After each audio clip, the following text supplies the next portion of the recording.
कौन मार्ग बताए? भटका हुआ व्यक्ति शिव का नाम लेकर सतमार्ग पर चल सकता है।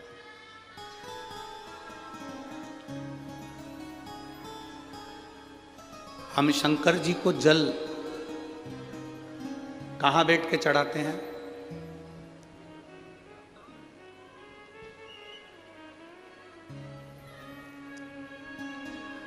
बोलो बोलो, जन्म के बोलो जरा। वैसे तो जो शिवलिंग होता है उस शिवलिंग के आसपास कहीं पर भी बैठ जाओ जहां से जल बहता है, बस उस स्थान को छोड़कर। पर विशेष जल चढ़ाने का स्थान कहां से बताया गया? उत्तर की ओर मुख कर। हमें दक्षिण में बैठना है, उत्तर में मुख करना। उत्तर की ओर भगवान शंकर की जलाधारी, जलाधारी से मतलब है जो शिव जी का चढ़ा हुआ पानी जो बहता है वो उत्तर की ओर जाता है। तो हम कहां बैठते हैं? बोलो बोलो जम के, दक्षिण की ओर।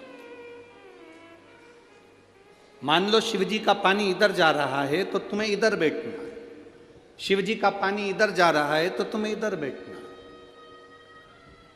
वैसे तो शंकर के शिवलिंग के आसपास कहीं पर भी बैठकर पूजन कर सकते हो, पर विशेष कोई कामना होती है, विशेष कोई मनोकामना है और आपका दुख जब कटता नहीं है, आप हार जाते हो, तब उस समय पर दक्षिण में बैठकर जहां उत्तर की ओर मुख कर कर भगवान देवाधिदेव महादेव को जल समर्पित किया जाता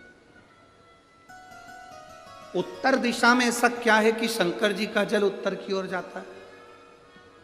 ये उत्तर और दक्षिण, ये दो दिशा तो हमारे यहाँ बड़ी विचित्र मानी जाती है। हमारे यहाँ सबसे अच्छी दिशा, कोई मकान भी लेता है तो कहता है पूरा पश्चिम का मकान होना चाहिए। कोई मकान ले, पूर्व का मकान हो, पश्चिम का मकान हो। कोई दुकान ले तो कहते हैं पूरा पश्चिम का मकान दुकान हो। पर मेरा ओघड़दानी तो उत्तर दक्षिण का आनंद लेता। उत्तर दक्षिण, ऐसा दक्षिण दिशा में ऐसा क्या है कि शंकर जी का चढ़ा हुआ जल दक्षिण में ही जाता है? यहां तक शिव महापुराण की कथा कहती है, मान लो आपके घर में छोटा सा शिवलिंग है, आपके घर में छोटा सा शिवलिंग है, उस शिवलिंग को आपने थाली में रख लिया। थाली में रखने के बाद में गूंज रहा है आवाज, थाली में रखने के बाद उस थाली में शिवलिंग को रख लिया, आपने उसको स्नान कराया। थाली में भी अगर शिवलिंग रख रहे हो तो उस शिवलिंग का जो दिशा है वो उत्तर की होना चाहिए। भले आप मंदिर में पूरा पश्चिम में बैठे हो, आपके घर का मंदिर तो पूरा पश्चिम में ही होगा। आपके घर का मंदिर कहाँ होगा? पूरा पश्चिम में। पर शिवलिंग की दिशा कहाँ रखना है? उसकी जलाधारी की दिशा कहाँ रखना है? जम के बोलो जरा, उत्तर। आप मंदिर में पूरा पश्चिम में बैठो, आपके घर के मंदिर में आप पूरा पश्चिम में बैठ के पूजन करो, क्योंकि आपका मंदिर पूरा पश्चिम ही होगा। ऐसा कोई घर नहीं जिसके घर के अंदर मंदिर पूरा पश्चिम में नहीं है। आप पूरा पश्चिम में बैठो, पर शिवलिंग को थाली में भी रखो तो उसकी जलाधारी उत्तर की होना चाहिए।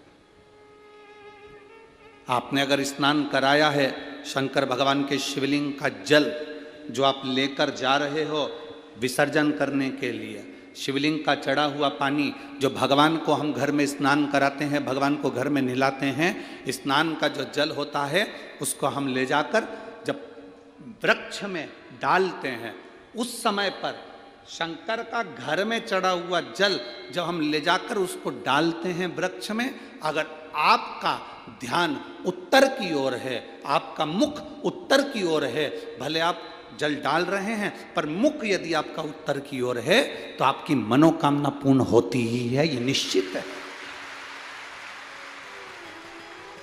शिव जी का चढ़ा हुआ जल भले हमने अपने घर में स्नान कराया, भले हमने अपने घर में नहलाया, शिवलिंग को अपने घर में स्नान कराया, पर उसका जो जल नहलाने के बाद सब भगवान जब नहा लिए, अपने शिव जी को नहला लिया, वो जल रखा है, पूजन अर्चना सब हो गई। बाद में आप पूजन पे से उठे, उस जल को लेकर गए, आपने जो विसर्जन किया उस जल को आपने पेड़ पौधे में डाला। वो जल उत्तर, भले आपका वृक्ष कहीं पर भी हो पर आपका मुख उत्तर का है, और आप उस जल को, शंकर के चढ़े हुए जल को आप पेड़ पौधे में डाल रहे हैं, मतलब आपकी राहें खुल जाएगी और मंजिल तक आप पहुंचोगे जरूर। ये निश्चित, ये निश्चित था। किस किस के घर में शिवलिंग है? हाथ उठाओ जरा, सबके यहाँ है, रखिए। समझने वाली बात है, ये आज की कथा में, जलगांव की कथा में ये प्रसंग निकला है, तो आपके जीवन की सार्थकता रखने वाले।